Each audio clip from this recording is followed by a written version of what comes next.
ಮೊದಲನೇದಾಗಿ ಎಲ್ಲರಿಗೂ ನಮಸ್ಕಾರ. ಇವತ್ತು ಇಲ್ಲಿ ನನ್ನ ಒಂದು ರೆಸ್ಪಾನ್ಸ್ ಕೇಳಕ್ ಬಂದಿದ್ದೀರಾ. ಈ ಒಂದು ವಿಚಾರದ ಬಗ್ಗೆ ಹೇಳಕ್ಕಿಂತ ಮುಂಚೆ ಮೊದಲು ನಾನು ನಮ್ಮ ಒಂದು ಕಮ್ಯುನಿಟಿ ಬಗ್ಗೆ ಹೇಳ್ತೀನಿ. ನಮ್ಮ ಕೊಡವ ಕಮ್ಯುನಿಟಿ ಬಗ್ಗೆ ಹೇಳಕ್ ಇಷ್ಟಪಡ್ತೀನಿ. ನಮ್ಮ ಕೊಡವ ಕಮ್ಯುನಿಟಿಯಲ್ಲಿ ಜನಸಂಖ್ಯೆ ಅಂತ ಹೇಳಿದ್ರೆ ಕಡಿಮೆನೆ. ನಾವು ಬೇರೆ ಎಲ್ಲ ಕಮ್ಯುನಿಟೀಸ್ ಕಂಪೇರ್ ಮಾಡಿದ್ರೆ ಕಮ್ಮಿ ಜನ. ಆದರೆ ಯಾವ ಫೀಲ್ಡಲ್ಲಿ ನಮ್ಮ ಕೊಡವರು ನಮ್ಮ ಜನಾಂಗದವರು ಇಲ್ಲ ಅಂತ ಹೇಳಕ್ಕಾಗಲ್ಲ. ಅದು ನೀವು ಆರ್ಮಿ ತಗೊಳ್ಳಿ, ಫೀಲ್ಡ್ ಮಾರ್ಷಲ್ KM ಕಾರ್ಯಪ್ಪ ನಮ್ಮೆಲ್ಲರ ಹೆಮ್ಮೆ. ಮೊದಲನೇ ಫೀಲ್ಡ್ ಮಾರ್ಷಲ್ ಅವರು ನಮ್ಮ ದೇಶದ.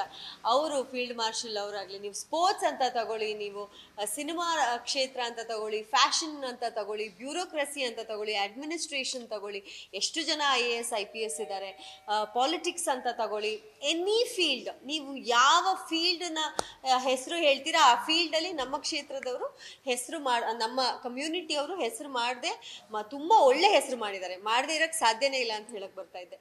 ಸೊ ಎಲ್ಲೋ ಒಂದು ಕಡೆ ನಮ್ಮ ಕೊಡವ ಕಮ್ಯುನಿಟಿಯ ಭಾಗವಾಗಿರೋದಕ್ಕೆ ನನಗೆ ತುಂಬಾ ಹೆಮ್ಮೆ. ಆಸ್ ಅ ಕೊಡವತಿ ನಾನು ನನ್ನ ಒಂದು ಪೋಸ್ಟಲ್ಲೂ ಹಾಕ್ತಾ ಇರ್ತೀನಿ. ನಾನು ಕೊಡವ ಪೊಡಿಯ ನಮ್ಮ ಸೀರೆ ನಮ್ಮ ಜ್ಯುವೆಲ್ರಿ ಎಲ್ಲ ಹಾಕೊಂಡಾಗ ನಾನು ಹಾಕ್ತಾ ಇರ್ತೀನಿ #ಪ್ರೌಡ್ ಕೊಡವತಿ ಅಂತ.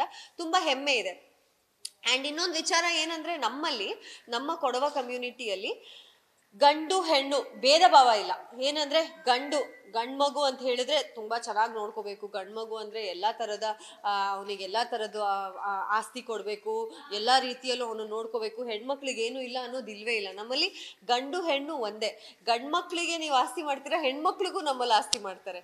ಸೊ ಇಷ್ಟು ಒಂದು ಕಮ್ಯುನಿಟಿಯಲ್ಲಿ ಈ ತರ ಒಂದು ಈಕ್ವಿವ್ಯಾಲೆಂಟ್ ಆಗಿ ನೋಡೋ ಅಂತ ಕಮ್ಯುನಿಟಿ ತುಂಬಾ ಕಡಿಮೆ ಅಂತ ನನಗನ್ಸುತ್ತೆ. ಅದರಲ್ಲಿ ನಮ್ಮ ಕೊಡವ ಕಮ್ಯುನಿಟಿ ನಂಬರ್ 1 ಸ್ಥಾನದಲ್ಲಿ ಬರುತ್ತೆ. ಮದುವೆಗಳಲ್ಲೂ ಅಷ್ಟೇ, ಎಲ್ಲೂ ಡೌರಿ ಇಲ್ಲ ನಮ್ಮ ಮದುವೆಗಳಲ್ಲಿ. ಗಂಡು ಹೆಣ್ಣು, ಗಂಡಿನ ಕಡೆಯವರು ಹೆಣ್ಣಿನ ಕಡೆಯವರು ಇಬ್ರು 50-50 ದುಡ್ಡು ಹಾಕ್ಬಿಟ್ಟು ಮದುವೆ ಆಗೋದು.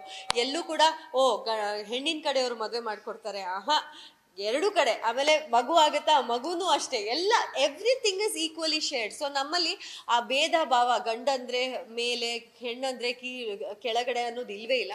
ಅದಕ್ಕೆ ನೀವು ನೋಡಿದ್ರೆ ಎಲ್ಲ ಫೀಲ್ಡಲ್ಲೂ ಹೆಣ್ಮಕ್ಳು ಗಂಡು ಮಕ್ಳಷ್ಟೇ ಮುಂದೆ ನಮ್ಮ ಕಮ್ಯುನಿಟಿಯಲ್ಲಿ ಇದ್ದಾರೆ. ಸೊ ಈ ಒಂದು ವಿವಾದ ಅಂತ ಹೇಳಲ್ಲ, ಎಲ್ಲೋ ಒಂದ್ ಕಡೆ ಒಂದು ಇಂಟರ್ವ್ಯೂ ಅಲ್ಲಿ ಹೇಳಿರೋ ಅಂತ ಮಾತು ನನ್ನ ಪ್ರಕಾರ ನನ್ನ ಒಂದು ಥಾಟ್ ಏನಂತ ಅನ್ಸುತ್ತೆ ನನಗೆ ಅಂತ ಹೇಳಿದ್ರೆ, ಎಲ್ಲೋ ಒಂದ್ ಕಡೆ ಗೊತ್ತಿಲ್ಲದೆ ಹೇಳಿರೋ ಅಂತ ಮಾತು. ಯಾಕಂದ್ರೆ ಅವರ ಪ್ರಕಾರ ಅವ್ರು ಏನ್ ಹೇಳಿರ್ಬೋದು ಅಂತ ನನಗನ್ಸುತ್ತೆ ಅಂದ್ರೆ, ತೆಲುಗು ಹಾಗೂ ಹಿಂದಿ ಇಂಡಸ್ಟ್ರಿಯಲ್ಲಿ ನಾನು ಹೆಸರು ಮಾಡಿದ್ದೀನಿ ಅನ್ನೋ ಅರ್ಥದಲ್ಲಿ ಹೇಳಿರ್ಬೇಕು. ಅದೆಲ್ಲೋ ಒಂದ್ ಕಡೆ ಫಸ್ಟ್ ಅಂತ ಬಂದ್ಬಿಟ್ಟಿದೆ. ಬಟ್ ಆಕ್ಚುಲಿ ನಾವೆಲ್ಲ ಹುಟ್ಟೇ ಇರ್ಲಿಲ್ಲ. ಅವಾಗ್ಲೇನೆ 70s ಅಲ್ಲೇನೆ ಡಾಕ್ಟರ್ ರಾಜ್ಕುಮಾರ್ ಅವ್ರ ಜೊತೆ ಶಶಿಕಲಾ ಅಂತ ನಮ್ಮ ಕೊಡವತಿಯವರು ಆಕ್ಟ್ ಮಾಡಿದ್ದಾರೆ. ಅಂಡ್ ಎಷ್ಟು ಹೆಸರು ಮಾಡಿದ್ದಾರೆ.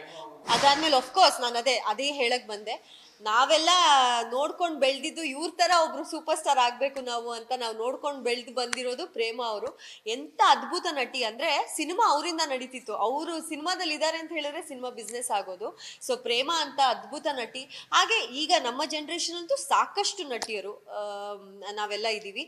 ಸೊ ಐ ಥಿಂಕ್ ಎಲ್ಲೋ ಒಂದು ಕಡೆ ಅವರು ಹೇಳಕ್ ಹೊರಟಿರೋದು ಏನಂತ ಹೇಳಿದ್ರೆ, ನಾನು ಈ ಒಂದು ತೆಲುಗು ಇಂಡಸ್ಟ್ರಿಯಲ್ಲಿ ಇಲ್ಲ ಬಾಲಿವುಡ್, ಎಸ್ಪೆಷಲಿ ಬಾಲಿವುಡ್ ಇಂಡಸ್ಟ್ರಿಯಲ್ಲಿ ನಾನು ತುಂಬ ಹೆಸರು ಮಾಡಿದ್ದೀನಿ ಅನ್ನೋದನ್ನ ಎಲ್ಲೋ ಹೇಳಕ್ ಹೋಗಿ ಈ ಥರ ಹೇಳಿರ್ಬೋದೇನೋ.